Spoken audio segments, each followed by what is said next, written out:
नमस्कार।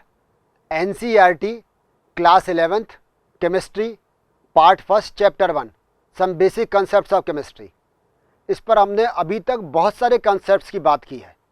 हमने शुरू की 3 क्लास में काफ़ी सारी बातें सीखी जो कि जितनी भी हम केमिस्ट्री आगे पढ़ेंगे, जब तक हम केमिस्ट्री से कंसर्न में रहेंगे, वो हमारे सभी काम आएंगी। पिछली क्लास की यदि हम बात करें तो हमने सीखा था कि एम्पिरिकल फार्मूला क्या है, मॉलिक्यूलर फार्मूला क्या, एम्पिरिकल फार्मूला कैसे निकालते हैं, मॉलिक्यूलर फार्मूला कैसे निकालते हैं, और हमने साथ साथ सीखा था मोल कंसेप्ट के बारे में। मोल अवधारणा क्या है, किसी पदार्थ के मोल को कैसे निकालते हैं, इस सब को हमने बहुत गहराई से जाना था। आज की क्लास में हम सीखेंगे, सबसे पहले जो हम बात करेंगे वो लिमिटिंग रीजेंट की बात करेंगे। सीमांत अभिकर्मक क्या होते हैं, हमें पहला ये सीखना है कि सीमांत अभिकर्मक किसे कहते हैं, कोई केमिकल रिएक्शन कैसे कंप्लीट होती है या कब तक कंप्लीट होगी, दो रिएक्टेंट आपस में मिलाएंगे तो उनमें से लिमिटिंग रिएजेंट कौन सा होगा, और दूसरा हमें सॉल्यूशन स्टोइकोमेट्री सीखनी है, विलियन रस समीकरण मितीयता। इसमें हमें बहुत सारे कंसेप्ट के बारे में बात करेंगे, जैसे हम बात करेंगे मास परसेंटेज के बारे में, द्रव्यमान प्रतिशत के बारे में बात करेंगे, मोलैलिटी के बारे में बात करेंगे, मोलरिटी के बारे में बात करेंगे, नॉर्मलिटी के बारे में बात करेंगे। तो हमें ये सब कंसेप्ट सीखने के जब कभी हम चाहे प्रैक्टिकल करने जाएं, हम कोई सॉल्यूशन बनाएं या हम आगे पढ़ाई करें, तो molarity, molality, mass percentage, volume percentage, ppm, इसके अलावा मोल फ्रैक्शन, ये कुछ ऐसे हैं जो हमेशा काम आएंगे आपके। तो इस क्लास को बहुत ध्यानपूर्वक देखिएगा, समझिएगा, समझने की पूरी कोशिश करें, और ये कंसेप्ट क्योंकि आपके आगे बहुत आगे तक काम आएंगे। तो शुरुआत करते हैं सबसे पहले हम लिमिटिंग रिएजेंट से, या सीमांत अभिकर्मक क्या होते हैं।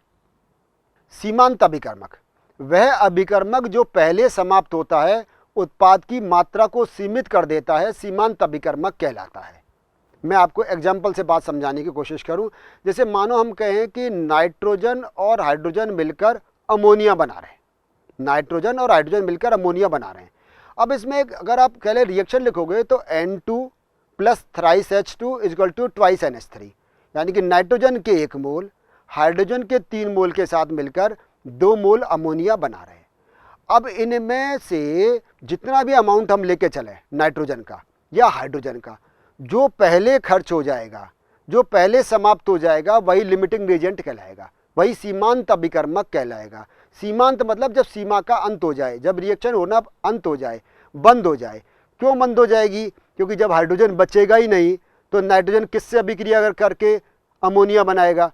तो यदि पहले हाइड्रोजन खत्म हो जाता है, पहले हाइड्रोजन समाप्त हो जाता है, तो हाइड्रोजन लिमिटिंग रिएजेंट हो जाएगा।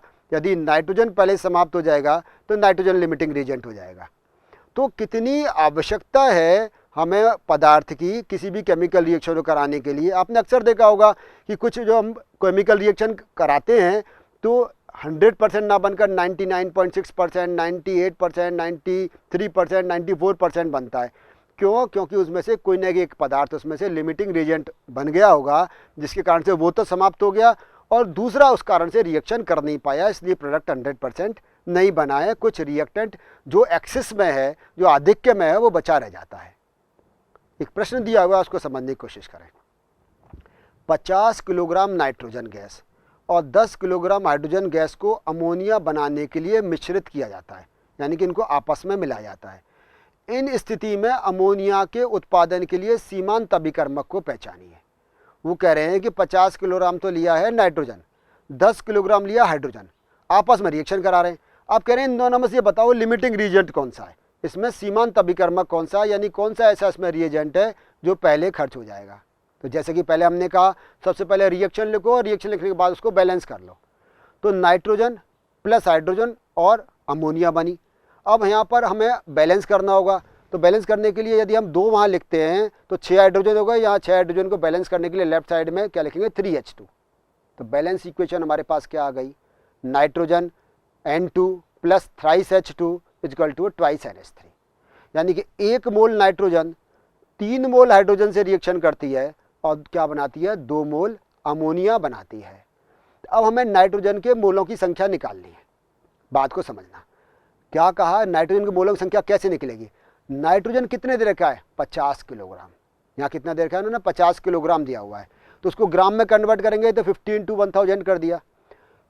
नाइट्रोजन का मास कितना है 28 ग्राम पर मोल। ग्राम में क्यों कन्वर्ट किया? 28 ग्राम पर मोल है। अदरवाइज हमको क्या करना पड़ता है, यहाँ पर नाइट्रोजन को भी हमें यहाँ पर किलोग्राम में लिखना पड़ता, फिर 0.028 करते। तो हमने ग्राम में कन्वर्ट करने के लिए ऊपर हमने 1000 से मल्टीप्लाई किया, तो 50 × 1000 अपॉन 28, तो ये आ गया 17.86 × 10⁻² मोल। तो हमने क्या किया, नाइट्रोजन के हमने मोल निकाल लिए। अब इसके बाद क्या करेंगे, हाइड्रोजन के मोल। तो हाइड्रोजन के मोल आपके समझ में आ रहा होगा, हाइड्रोजन कितना दिया था क्वेश्चन में, 10 किलोग्राम। इसको ग्राम में कन्वर्ट कर लो। H2 का मतलब 2 हाइड्रोजन, 1.0081 का होता है, तो 2 कितने हो गए, 2.016। तो जैसे हमने नाइट्रोजन के केस में 28 से डिवाइड किया था 14 और 14 2 एन थे ना, तो 14 14 28 से, ऐसे यहाँ पर 2 हाइड्रोजन है, तो 1.008 और 1.008 तो हो गया 2.016 से डिवाइड कर दो। तो हाइड्रोजन के मोलों की संख्या कितनी आई, 4.96 × 10⁻³ मोल। दोनों के मोल निकाल लिए हमने, नाइट्रोजन के मोल निकाल लिए और हमने हाइड्रोजन के मोल निकाल लिए, दोनों के मोल हमारे पास में आ गए। अब समीकरण के अनुसार क्या कहता है, वो कहता है 1 मोल नाइट्रोजन को अभिक्रिया करने के लिए 3 मोल हाइड्रोजन की आवश्यकता है। 1 मोल, क्योंकि रिएक्शन क्या आती है, N2 + thrice H2 = twice NH3। इसका मतलब क्या हुआ कि 17.86 × 10⁻² मोल जो आए थे नाइट्रोजन के लिए, उनको हाइड्रोजन के लिए कितनी आवश्यकता होगी, 3 से मल्टीप्लाई कर दो। 1 मोल के लिए 3, तो यहाँ नाइट्रोजन में कितने मोल उपस्थित हैं, हमने कैलकुलेशन करके निकाला। जो नाइट्रोजन का भार दिया था उसमें से हमने 28 से उसको डिवाइड कर दिया, तो आया 17.86 × 10⁻²। उसको 3 से मल्टीप्लाई कर दिया, तो वो क्या आ गया, इसमें हाइड्रोजन के रिक्वायर्ड मोल कितने हैं, 5.36 × 10⁻³ मतलब यदि पूरी नाइट्रोजन पूरी हाइड्रोजन से रिएक्शन करे तो हाइड्रोजन कितना होना चाहिए, कम से कम हो चाहिए 5.36 × 10⁻³ वास्तव में हमने अब जब मोल निकाले थे हाइड्रोजन के, तो वो कितने थे, वो निकल कर आए थे 4.96 × 10⁻³ बात समझ में आ रही है ना। चाहिए कितने पूरी रिएक्शन करने के लिए, 5.36 हैं, कितने 4.96, कम कौन है, हाइड्रोजन, तो लिमिटिंग रीजेंट कौन हुआ, हाइड्रोजन। तो यहाँ पर हमारे लिए हाइड्रोजन लिमिटिंग रीजेंट है, वो पहले सीमांत अभिकारक है क्योंकि वो कम मात्रा में उपस्थित है। तो इस तरह से हम ये निकाल लेंगे कि कौन यहाँ पर सीमांत अभिकारक है, कोई भी रिएक्शन हम कर रहे हैं उसके लिए सीमांत अभिकारक कौन होगा। अब फिर एक और बात, ये भी इंपॉर्टेंट बात है, पूछा अमोनिया कितनी मिलेगी। अमोनिया अब नाइट्रोजन के हिसाब से नहीं मिलेगी, अमोनिया मिलेगी हाइड्रोजन के हिसाब से, क्योंकि नाइट्रोजन तो बच जाएगी एक्सेस में। तो हाइड्रोजन के 4.96 × 10⁻³ मोल से ही केवल जितनी अमोनिया बननी है वही बनेगी। तो उससे हम अमोनिया की कैलकुलेशन भी कर सकते हैं कि जैसे मानो 6 मोल से कितनी बनती है, इतनी बनती है, 3 मोल से कितनी बनती है, इतनी बनती है, तो फिर 4.96 से कितनी बनेगी। तो इस तरह से हम इसके आसानी से कैलकुलेशन कर सकते हैं। एक और बात, विलयनों में अभिक्रियाएं, रिएक्शंस इन सॉल्यूशन, इसको भी हमें सीखना होगा। इसकी जिसको हम सॉल्यूशन स्टोइकोमेट्री भी कहते हैं। जैसे मैं आपसे कह रहा था कुछ कंसेप्ट्स हैं, जैसे हमने कहा मास परसेंटेज, मोलैरिटी, इसके बाद मोल फ्रैक्शन, क्योंकि ये सारे में काम आते हैं। इसको आप थ्योरी में पढ़ोगे, थ्योरी में काम आएंगे, क्लास 12th में जाओगे तो सॉल्यूशन चैप्टर में काम आएगा, आगे प्रैक्टिकल क्लासेस जाओगे तो ये काम आएगा। तो ये जो कंसेप्ट है मास परसेंटेज, मोलैरिटी, इसको बहुत गहराई से अच्छे से आप समझो। देखो पहले मास परसेंटेज क्या है, स्पष्ट शब्दों में समझो। 100 ग्राम विलयन में उपस्थित विलेय पदार्थ की ग्रामों में मात्रा, विलेय पदार्थ यानी कि सॉल्यूट, उस सॉल्यूशन में के 100 ग्राम में कितना प्रेजेंट है, वो उसका कहलाता है मास परसेंटेज। तो फॉर्मूला हमारे पास क्या हो गया, हमारे पास फॉर्मूला हो गया विलेय का द्रव्यमान, मास ऑफ सॉल्यूट, अपॉन विलयन का द्रव्यमान, मास ऑफ सॉल्यूशन इनटू 100। कि कितना वो द्रव्यमान उपस्थित है उसका हम पता लगा लेंगे। जैसे मानो मैं आपसे कहूँ कि 4% सोडियम कार्बोनेट का सॉल्यूशन बनाइए, ऐसे आप जब प्रैक्टिकल करोगे तो लिखा हुआ आएगा कि आपको इसमें 4% सोडियम कार्बोनेट का सॉल्यूशन बनाना है। कैसे बनाओगे, आपके पास सबसे अच्छा तरीका, 4 ग्राम लेना है सोडियम कार्बोनेट, और सोडियम कार्बोनेट प्लस वाटर, इसका भार कितना हो चाहिए, 100, 4 + 96 × 100, तो 100 कैंसिल हो जाएगा, 4% आ जाएगा। 10% हम कहें आपको ग्लूकोज का सॉल्यूशन बनाना है, तो क्या करोगे, 10 ग्राम तो लोगे ग्लूकोज, और 10 ग्राम ग्लूकोज प्लस 90 ग्राम जल, तो हो गया वो 10% किसका, ग्लूकोज का सॉल्यूशन। तो 100 ग्राम कुल मिला के सॉल्यूशन का मतलब क्या है, सॉल्यूट प्लस सॉल्वेंट, विलेय प्लस विलायक, ये मिलकर 100 ग्राम होना चाहिए। उस 100 ग्राम में सॉल्यूट कितना प्रेजेंट है, 10 ग्राम प्रेजेंट है, 10% सॉल्यूशन, 4 ग्राम प्रेजेंट है, 4% सॉल्यूशन। तो इस प्रकार से आप द्रव्यमान प्रतिशत आप निकाल सकते हैं। एक एग्जाम्पल से बात समझने की कोशिश करते हैं। प्रश्न क्या है, हमें द्रव्यमान प्रतिशत निकालने के लिए किसी पदार्थ ए के 2 ग्राम को 18 ग्राम जल में मिलाकर विलयन प्राप्त किया जाता है। तो विलय का द्रव्यमान प्रतिशत का परिकलन कीजिए। तो यहाँ का ए का द्रव्यमान प्रतिशत क्या होगा, ए का द्रव्यमान अपॉन विलयन का द्रव्यमान इंटू 100। ठीक है, बात समझ में आ गई कि ए का द्रव्यमान कितना अपॉन विलयन का द्रव्यमान कितना। मानो हम कहें कि पदार्थ का यहाँ पर कितना उपस्थित है, मानो हम कहें 2 ग्राम उपस्थित है। ए का जो द्रव्यमान है वो कितना है, 2 है। तो नीचे क्या, ऊपर क्या जाएगा, ऊपर तो आएगा 2 ग्राम इंटू 100 और नीचे क्या आएगा 2 + 18। क्यों 18, क्योंकि जल का। तो इससे हम क्या निकालेंगे, 2/20 इंटू 100। इससे हम उसका द्रव्यमान प्रतिशत निकाल सकते हैं। उदाहरण से आपकी बात समझ में आ गई होगी। हमने कहा ए के 2 ग्राम उपस्थित हैं जल में, तो जल का हमने नीचे तो जल और पदार्थ दोनों का रखेंगे क्योंकि विलयन का रखना है, और ऊपर 2 ग्राम रखा इंटू 100। तो 2/20 इंटू 100 यानी कि 10% है।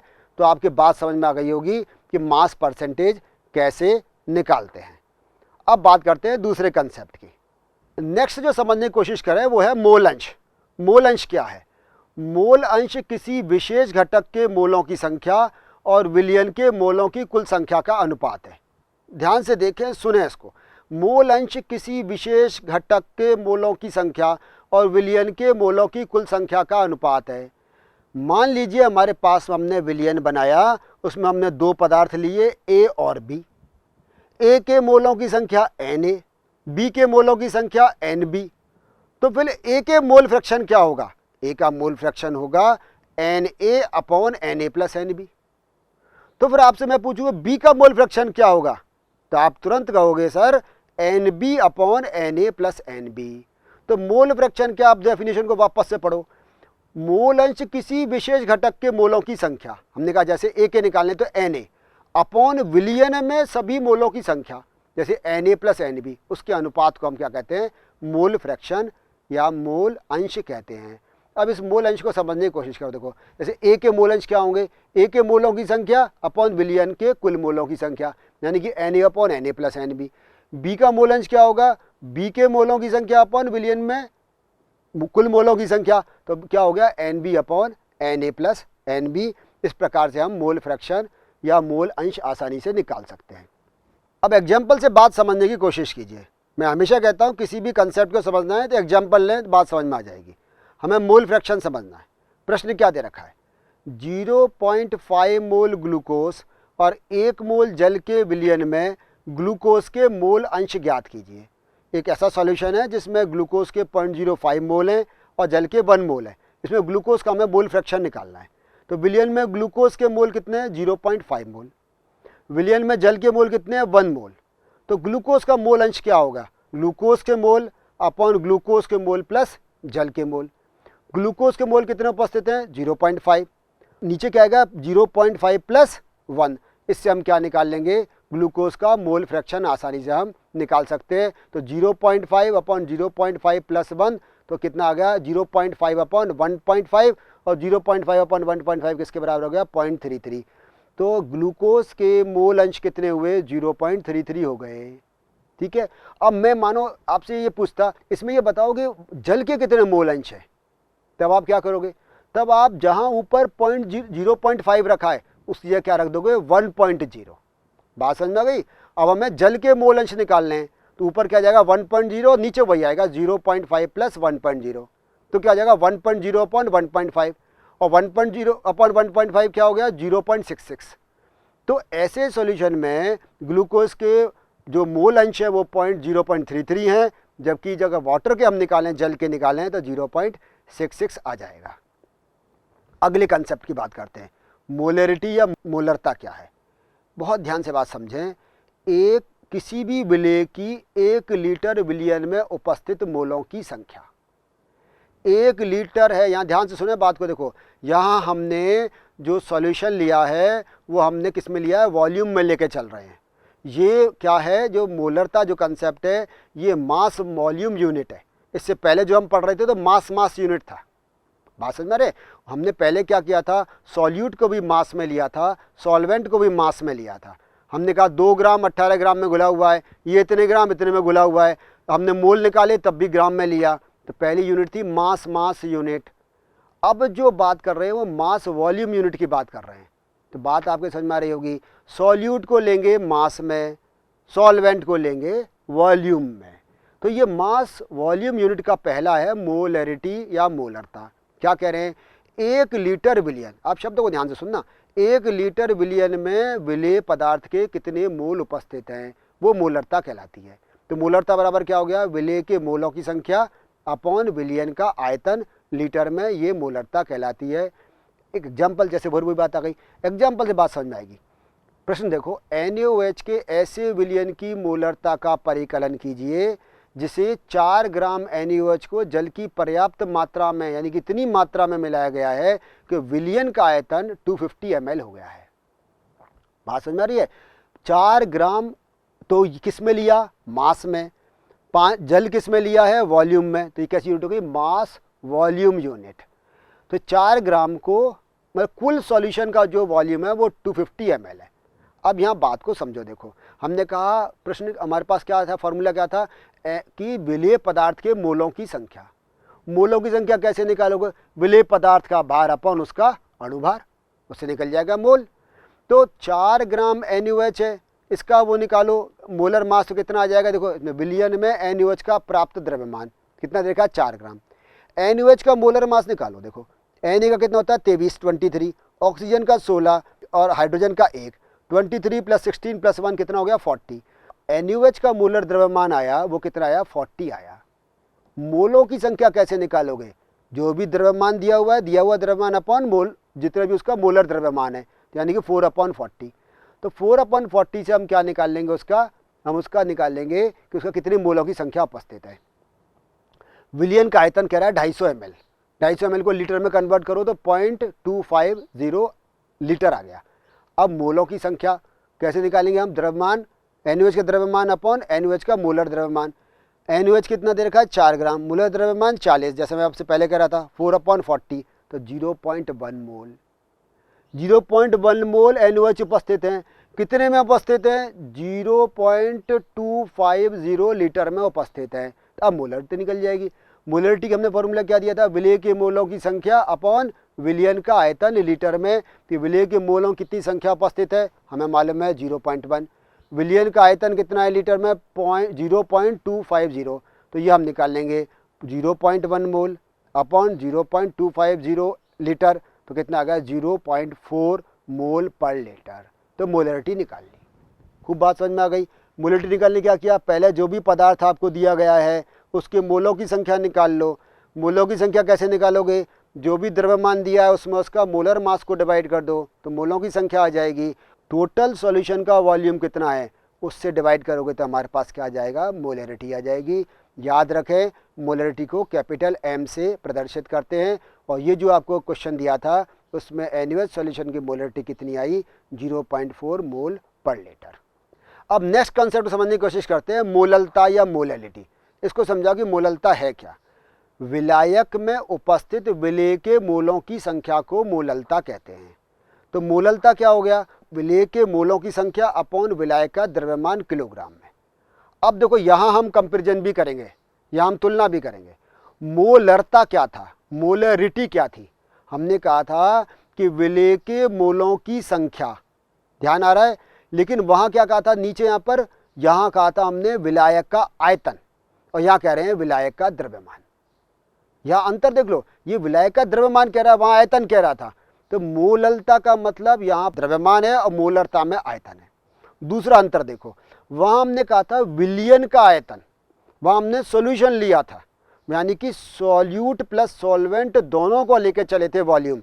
लेकिन यहाँ हमें केवल भार किसका लेना है, द्रव्यमान किसका लेना है, केवल सॉल्वेंट का, यहाँ सॉल्यूट का नहीं लेना है। अंतर समझ में आ गया। मोलरता और मोललता में अंतर सुन लीजिए। पहले वाले में जब हमने किया, जो मोलरता की बात कर रहे थे, तो वहाँ हमने सॉल्यूशन का वॉल्यूम लिया था, यहाँ ले रहे हैं द्रव्यमान में। वहाँ लिया था हमने सॉल्यूशन मतलब सॉल्यूट प्लस सॉल्वेंट, और यहाँ ले रहे हैं केवल सॉल्वेंट।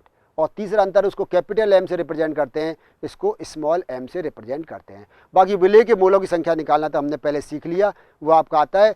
एग्जाम्पल एक क्वेश्चन के द्वारा दिया गया है कि NaOH के ऐसे विलयन की मोललता का परिकलन कीजिए जिसमें 8 ग्राम NaOH को जल के 500 ग्राम मात्रा में मिलाकर प्राप्त किया गया हो। NaOH का द्रव्यमान कितना 8, NaOH का मोलर द्रव्यमान कितना 40, ये हम निकालना जानते हैं। सोडियम का 23, ऑक्सीजन का 16 और हाइड्रोजन का 140। जैसे हमने पहले क्या किया था, पहले वाले में 4/40 किया था, तो यहाँ कितना करेंगे अपन 8/40 करेंगे।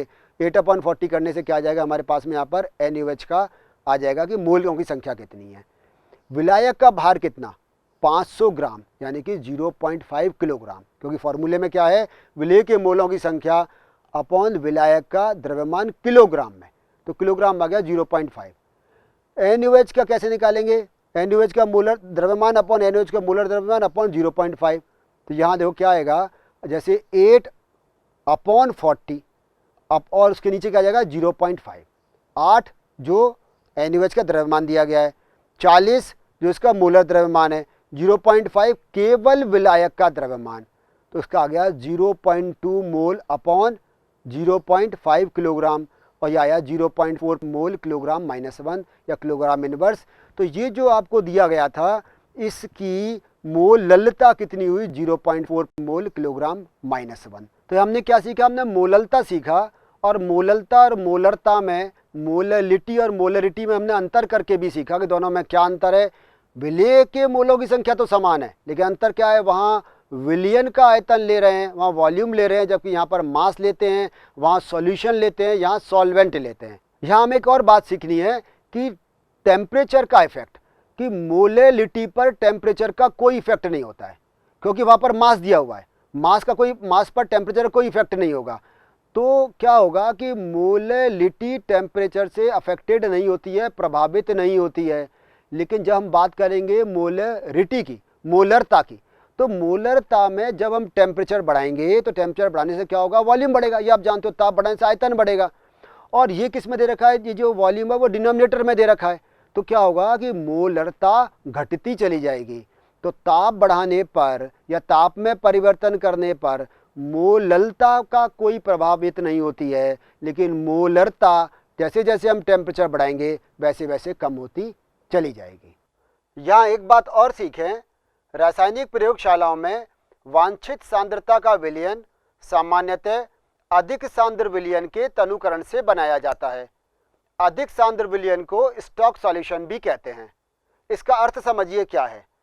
होता क्या है, लेबोरेटरीज में या प्रयोगशालाओं में सांद्र विलयन या कंसंट्रेट सॉल्यूशन बनाकर रखते हैं, और फिर जो भी डिजायर्ड सॉल्यूशन है, मान लीजिए हमें कम सांद्रता का विलयन चाहिए, तो उसका हम डाइल्यूशन कर लेते हैं, उसका तनुकरण कर लेते हैं डिस्टिल वाटर मिलाकर, और उस स्टॉक सॉल्यूशन से जो भी डिजायर्ड सॉल्यूशन है उसको हम बना सकते हैं। बात को समझे उदाहरण से, जैसे M1V1 = M2V2। M1 हम किसको मान रहे हैं, M1 हम स्टॉक सॉल्यूशन की मोलरिटी को मान रहे हैं। तो M1 यहाँ पे क्या है, स्टॉक सॉल्यूशन जो कंसंट्रेट सॉल्यूशन है उसकी मोलरिटी है। मान लीजिए वो कितनी है, 5m है। हमने जो लैब में जो सॉल्यूशन बना के रखा हुआ है वो है 5 मोलरिटी का, तो हम लिख दिया 5m। इसका हम कितना विलयन लें, कितना वॉल्यूम लें इसका, कि ये M2 यानी कि 1m का सॉल्यूशन हमें बनाना है 1 लीटर में। बात आपके समझ में आ गई होगी। हमें 5m सॉल्यूशन से 1m बनाना है, हमें डाइल्यूशन करना है। कितना बनाना है, 1 लीटर बनाना है। तो उस 5m वाले का कितना हम वॉल्यूम ले लें, कितना आयतन लें कि हमारे पास में 1 मोलरिटी का 1 लीटर सॉल्यूशन बन जाए। तो फॉर्मूला हमारे पास में है M1V1 = M2V2। तो M1 की जगह क्या रखेंगे, 5m। V1 हमें निकालना है कि कितना वॉल्यूम लें। ये तो हो गया स्टॉक सॉल्यूशन के बारे में। और जो डिजायर्ड है वो क्या है, उसकी मोलरिटी 1m, 1 मोलरता का है, और 1 लीटर हमें बनाना है। तो V1 = क्या आ गया, 1m × 1L/5m, यानी कि V1 = कितना आ गया, 0.2 लीटर। इसका मतलब ये हुआ स्टॉक सॉल्यूशन से हम 0.2 लीटर लेंगे और रेस्ट इसमें 0.8 लीटर क्या मिला देंगे, हम इसमें डिस्टिल वाटर मिला देंगे, जिससे हमें 1m का 1 लीटर सॉल्यूशन तैयार हो जाएगा। तो ऐसे सॉल्यूशन जो कंसंट्रेट होते हैं, जिनको लेबोरेटरी में रखे रहते हैं, जिनको स्टॉक सॉल्यूशन कहते हैं। और स्टॉक सॉल्यूशन से जो भी डिजायर्ड कंसंट्रेशन का सॉल्यूशन है वो हम आसानी से बना लेते हैं। तो आज की क्लास में हमने क्या सीखा, हम इसको दोहराते हैं। सबसे पहले हमने सीखा लिमिटिंग रिएजेंट, यानी कि सीमांत अभिकारक क्या होते हैं। जो पहले समाप्त हो जाए, रिएक्शन में जो पहले खत्म हो जाए वो सीमांत अभिकारक कहलाता है या सीमांत अभिकर्मक कहते हैं, इसको लिमिटिंग रिएजेंट कहते हैं। नाइट्रोजन और हाइड्रोजन का एग्जाम्पल लेकर हमने इसमें सीखा था कि मोलों की संख्या निकाल लो और फिर देखो कितने वास्तव में रिक्वायर्ड है, उसको बैलेंस कर लो इक्वेशन को, फिर देखो कितने रिक्वायर्ड है। जो भी कम दिया हुआ है, जो भी कम मात्रा में हमें दिया गया है, वही क्या होगा, इसका लिमिटिंग रिएजेंट होगा। फिर हमने सीखा कुछ कंसेप्ट्स के बारे में, सॉल्यूशन के कंसेप्ट्स के बारे में। सबसे पहले हमने मास परसेंटेज सीखा कि मास परसेंटेज क्या है, द्रव्यमान प्रतिशत कैसे निकालते हैं, उसके एग्जाम्पल से हमने उसको बात सीखी। फिर उसका हमने मोल फ्रैक्शन सीखा कि मोल अंश क्या है, किसी भी पदार्थ का मोलों की संख्या अपॉन टोटल उस विलयन में कितने मोल उपस्थित हैं। उससे हम 1, 2, 3, 4 जितने भी पदार्थ उपस्थित हैं उनके हर एक के अलग अलग मोल अंश निकाल सकते हैं। फिर हमने बात की मोलरिटी की बात की, उसके बाद मोललता की, और मोलरिटी और मोललिटी में हमने आपस में कंपैरिजन भी किया। तो इस प्रकार चैप्टर 1 में हमने बहुत सारे कंसेप्ट सीखे हैं और ये सारे कंसेप्ट इसलिए आवश्यक हैं, जैसे मैंने शुरुआत में भी आपसे कहा था कि जब कभी भी आगे आप कोई सा भी केमिस्ट्री का चैप्टर पढ़ोगे, ये सारे कंसेप्ट आपके दिमाग में हैं, तो इससे आपको पूरा चैप्टर, कोई सा भी चैप्टर हो, बहुत आसानी से समझ में आ जाएगा। हम मिलेंगे फिर अगली क्लास में, तब तक धन्यवाद।